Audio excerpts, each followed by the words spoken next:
बिस्मिल्लाहिर्रहमानिर्रहीम। अल्लाह की बबरकत नाम से शुरू करते हैं।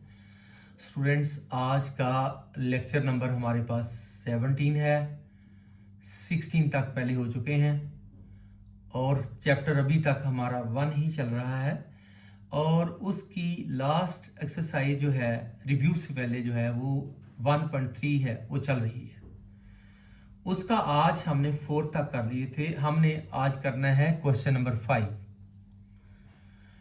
क्वेश्चन नंबर 5 क्या है? The weather in Lahore was unusually warm during the summer of 2024। Lahore का मौसम जो है अनयूजुअली गैर मुतवक्का तौर पर 2024 की गर्मियों में गर्म रहा है। TV news reported temperature as high as 48 degree Celsius.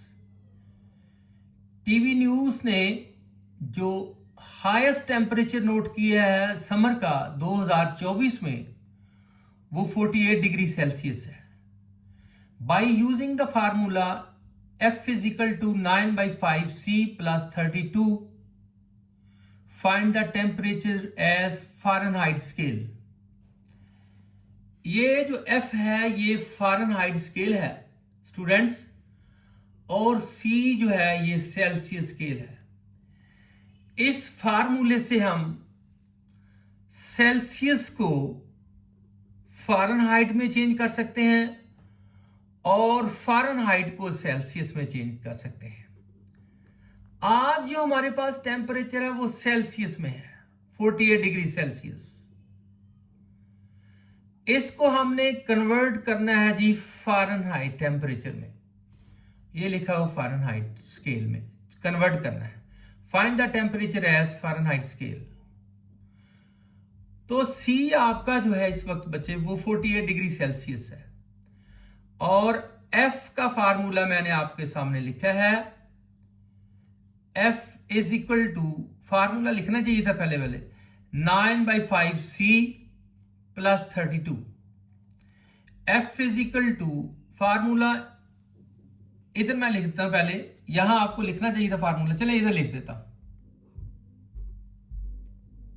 F is equal to 9/5 C plus 32, ये फार्मूला है। आपने C की जगह पर ये जो 48 है वो लगा देना, ये वाला, तो हमारा आंसर आ जाना है F is equal to 9/5 C की जगह पर 48 आ गया और प्लस 32। अब क्या किया मैंने, 9 को 48 से मल्टीप्लाई किया है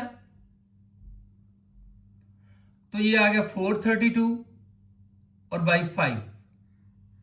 फिर देखिए 9 मल्टीप्लाई 48 का ये आया बच्चे, और बाई 5 अपनी जगह पर है और प्लस 32 भी अपनी जगह पर है। 432 को 5 पे डिवाइड किया है तो आया है 86.4 और प्लस 32 इसका आया है 86.4। इन दोनों को प्लस किया है तो आया है 118.4 डिग्री फ़ारेनहाइट। तो उसने कहा था ये 48 डिग्री सेल्सियस है, इसको कन्वर्ट करें फ़ारेनहाइट स्केल में, और फार्मूला उसने कहा था ये लगाएं। ये आपके सामने लगाया हमने फार्मूला, और C की जगह पर 48 लगाया है। 9 को 48 से मल्टीप्लाई किया तो ये आ गया डिवाइडेड बाई 5 प्लस 32। इसको इससे डिवाइड किया तो ये आया है प्लस 32, दोनों को प्लस किया तो फ़ारेनहाइट में हमारा आंसर आ गया है। इसके बाद अब हम नेक्स्ट क्वेश्चन करते हैं। क्वेश्चन नंबर है 6 students. Question number 6, question number 6 जो है वो है कि the sum of the ages of fathers and son is 72 years.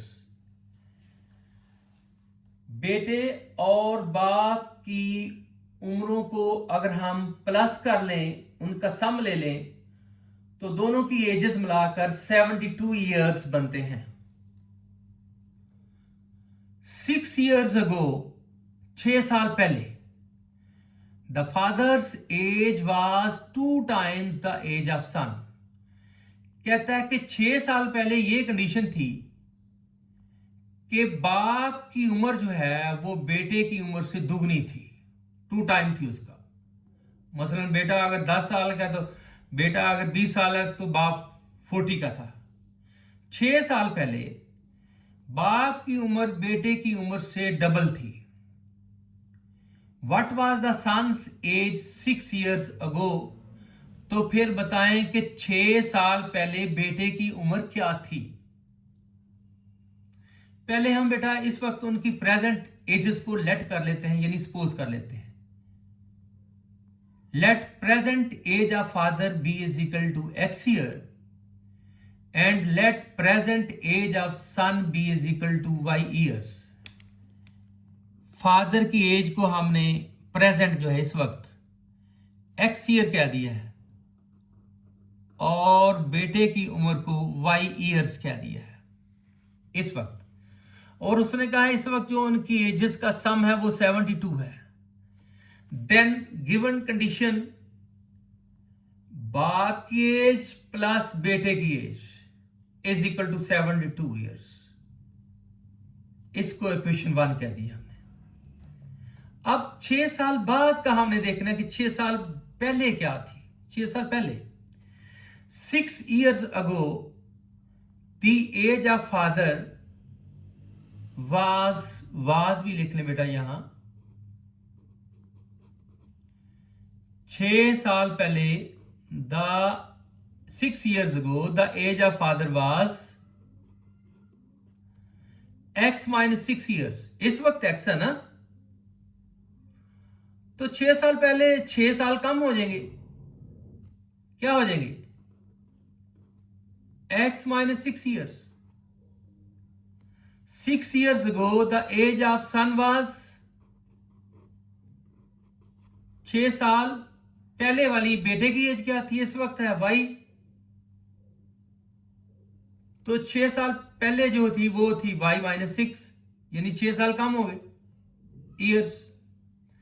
अब क्या कहता है, एक कंडीशन दोबारा कह रहा है कि 6 साल पहले जो फादर की एज थी वो बेटे की एज से डबल थी। ये है जी given condition. According to the second given condition, first given condition ये थी जिसमें दोनों की एजेस का सम 72 है, और सेकंड गिवन कंडीशन ये है कि फादर की ये लिखा है father age is equal to 2 times of the son's age. ये कह रहा है, इसको पढ़ें, कैसे पढ़ेंगे, फादर एज ये वाली इज इक्वल टू 2 times, ये ब्रैकेट को टाइम पढ़ना है, 2 times ऑफ सन्स एज। सन की ये 6 साल पहले थी, बाप की 6 साल पहले ये थी, बेटे की 6 साल पहले ये थी, बाप की डबल है बेटे से, तो लिखा जाएगा बाप की एज इक्वल टू डबल है बेटे की एज का।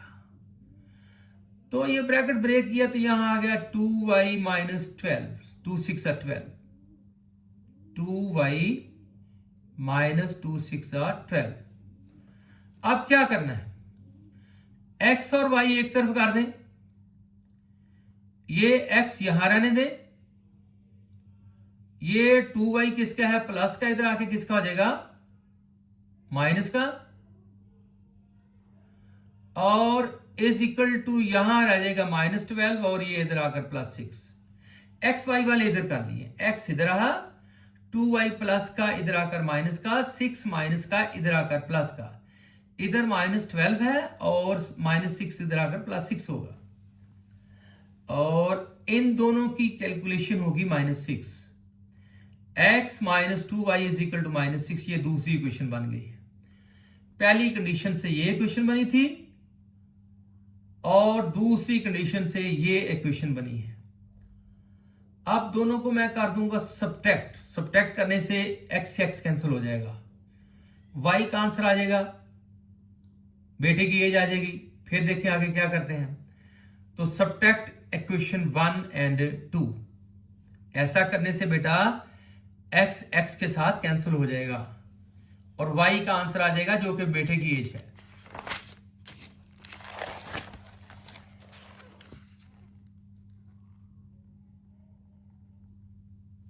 By subtracting 1 and 2 we get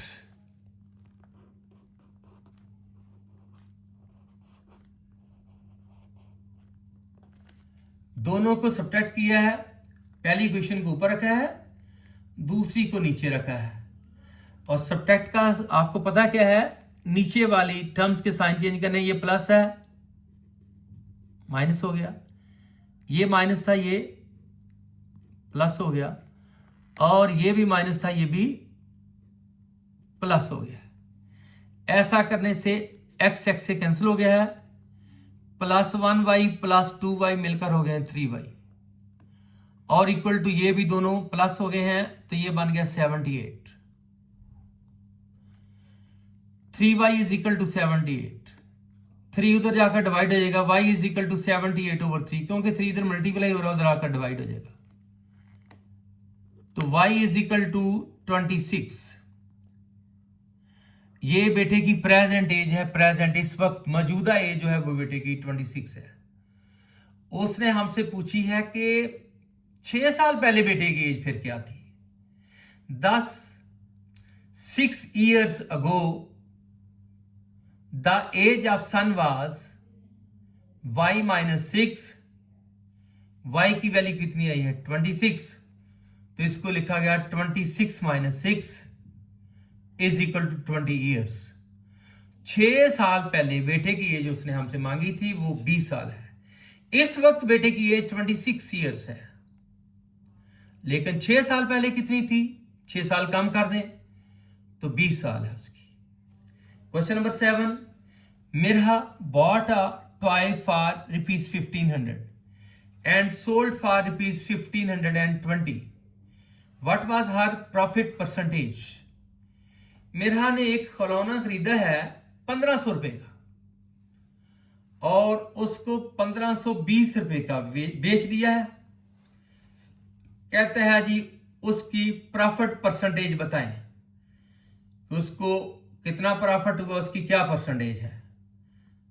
तो बच्चे बहुत इजी क्वेश्चन है। परचेज प्राइस उसकी is equal to 1500, sale price is equal to 1520, profit कितना हुआ, सेल प्राइस में से परचेज प्राइस को माइनस कर दें, 1520 में से 1500 को माइनस कर दें तो उसको प्रॉफिट हुआ है 20 रुपए का। प्रॉफिट नहीं सिर्फ बताना, हमने प्रॉफिट परसेंटेज बतानी है। और प्रॉफिट परसेंटेज कैसे आएगी, प्रॉफिट को ऊपर रखेंगे और जो उसकी लागत थी परचेज प्राइस वो नीचे लिखेंगे, यानी 20/1500 और मल्टीप्लाई 100 कर देंगे। 100 मल्टीप्लाई करने के बाद प्रॉफिट परसेंटेज आ जाएगी। प्रॉफिट तो आ गया हमारे पास, लेकिन हमें प्रॉफिट नहीं सिर्फ चाहिए, हमें प्रॉफिट परसेंटेज चाहिए। तो प्रॉफिट परसेंटेज कैसे निकालेंगे, प्रॉफिट ऊपर रखेंगे, नीचे टोटल परचेज प्राइस लिखेंगे और मल्टीप्लाई 100 करेंगे। अगले पेज पर, तो अगले पेज पर आपके सामने है जी, ये प्रॉफिट परसेंटेज आएगी profit over purchase multiply 100%। Profit हुआ है 20 रुपीज, परचेज जो थी 1500 थी और मल्टीप्लाई 100%, परसेंटेज की वजह से मल्टीप्लाई 100%। इसको ये 2 0 से कैंसिल कर दिए, हमारे पास रह गया 20/15 और बाकी परसेंट आया। 20 को 15 पे डिवाइड किया तो 1.333 आ रहा है, तो लिख लें 1.3%। अप्रोक्सीमेटली जो परसेंटेज आई है वो आई है 1.3%। क्या फार्मूला प्रॉफिट परसेंटेज का बेटा, profit percentage is equal to profit over purchase price, जितने उसने पैसे लगाए थे 1500 लगाया था, मल्टीप्लाई 100। प्रॉफिट है उसका 20 रुपीज, परचेज थी उसकी कितने की 1500 की, और मल्टीप्लाई 100, 2020 से कैंसिल हो गए, 20 को 15 पे डिवाइड किया तो 1.3% आया अप्रॉक्सीमेटली। तो बेटा इस तरह आज का लेक्चर खत्म हुआ। मेरे चैनल को सब्सक्राइब करें, लाइक और शेयर करें और बेल आइकन को प्रेस करें ताकि आने वाली तमाम वीडियोस आप तक पहुंच सकें। मैं इसलिए ऐसा कर रहा हूं कि 9th क्लास की चूंकि न्यू सिलेबस है और स्टूडेंट्स की जो है बहुत अच्छी तैयारी हो जाएगी। आगे उन्होंने टेस्ट सेशन में बैठना है, तो टेस्ट सेशन में जब वो इसको रिवाइज करेंगे तो उनको हर चीज़ दोबारा क्लियर हो जाएगी। तो इस तरह आज का लेक्चर ख़त्म करते हैं। अल्लाह हाफिज़।